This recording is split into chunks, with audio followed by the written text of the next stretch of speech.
I just want to finish up the show talking about Oklahoma and what's going on there. Talk to us about that, Jennifer. So, fascinating. We've got in Oklahoma a Republican-led state legislature, and we've got a Republican governor. And they've been doing some progressive work around criminal justice reform. Essentially, they have passed legislation that reduces sentencing and not only sentencing, but actual turns felonies for nonviolent drug and property crimes into misdemeanors. And consequently, in doing that, they looked back at the cases of more than 500 people, and they've commuted their sentences. And so just this past Monday, after the Republican governor Stitt signed the commutation, statements for better than 400 and more than 500 individuals, 462 walked out of prison on Monday.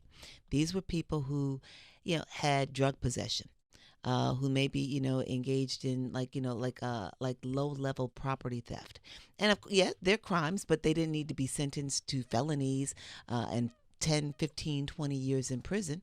And so I just think it's fascinating that in this day, you've got a Republican-led legislature and a governor who are saying we need to do something differently. Look, we got a Republican president that's commuting sentences and also doing like the first step back. And when did this become a partisan issue to begin with? I mean, we're talking about fairness and justice. Well, here's the deal. The interesting thing is that they're saying that one of the reasons why they've acted in this way is not necessarily because they appreciate that, we're over-policing, over-arresting, over-policing, over-trying, over-sentencing black and brown people. That's not what they're saying was the impetus for this, but rather that when they looked at the cost of incarceration over an extended period of time for these low-level offenses, they realized that the cost was just, eating up the state coffers. And so, we got to figure something out. But you know what? Hey, whether it be cost or whatever. Take a win wherever you can get it. But I think listen, you can't make people like you. Right. We're not going to win hearts and minds. Right. But if you can make the case by the numbers, and this is something we had Byron Allen in yesterday. If you can make the case by the numbers and show people both the cost or the benefit of either doing business or stop doing something that's hurtful, I think we get too emotional in our arguments and you want people to do the right thing. Yep. You're not going to necessarily get people to do what's right just because it's the right thing to do. Absolutely. You got to show them the data. Show them the data or make it painful for them. Yeah. One way or the other, right? So like boycotts work because if I withhold my money and you need my money to run your business, then you may go out of business. So maybe you're going to stop doing what you were doing because you want to stay in business. Right. That works too. Right. Now we also have to appreciate, you mentioned the president, and yes, the president did sign into law the First Step Act, which I think that was back initially it was in the spring of 2018. No, it was in the winter of 2018. Congress first passed the bill, and then ultimately he signed it.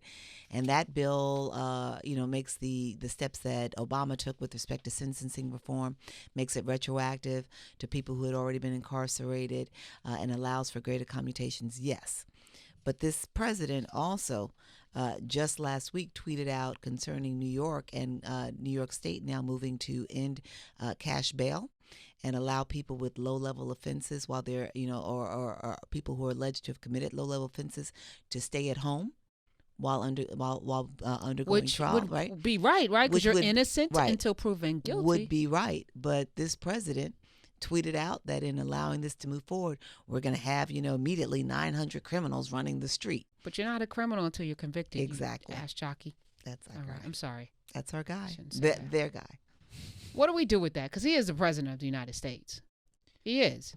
I mean, sometimes the clock is right twice every hour. Isn't that broken right? clock? Broken clock. Isn't that something? There's some that's, I think, never understood that. It's twice a day. Twice a day. But this stuff also reminds me that the Civil Rights Act was passed by the Commerce Clause. And I always try to. It wasn't someone was just like, this is the right thing to do. And it's like, no, the money travels across state lines, and so this is why we're able to do it. And that's always a great reminder of how the plumbing of our democracy works, it doesn't really look very pretty a lot of the times. Well, the truth of it is concerning any legislation, concerning any act that you want any politician to take, you've got to look at what their motivation is, right?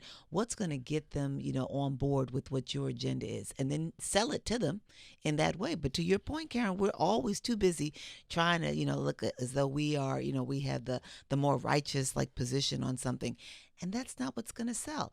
The best Just the opposite. Right, the best example I can give is, I may get caught out there, but remember here in New York City when de Blasio went for full day universal pre-kindergarten, he didn't say he was going to start with just the lowest income children and families.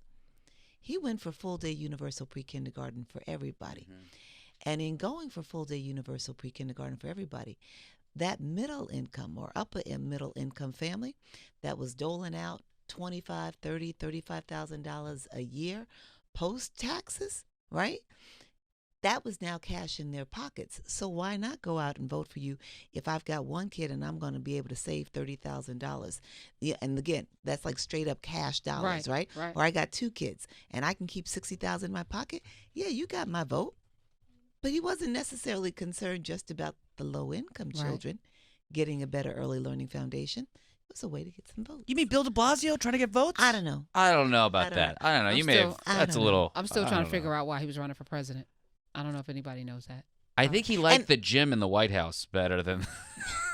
And maybe he really was concerned about it, but of course, but people knew. Yeah. And he knew the way to get people to vote. They're politicians, and I think again we're holding folks to too high a standard, and the president has very limited. It's like we want the president to be all of these things, right? When they have a specific job, and this one's not doing it very well. The one thing he's supposed to be doing, he's not doing, and that's not even going to matter because people are still going to vote for him. It's crazy.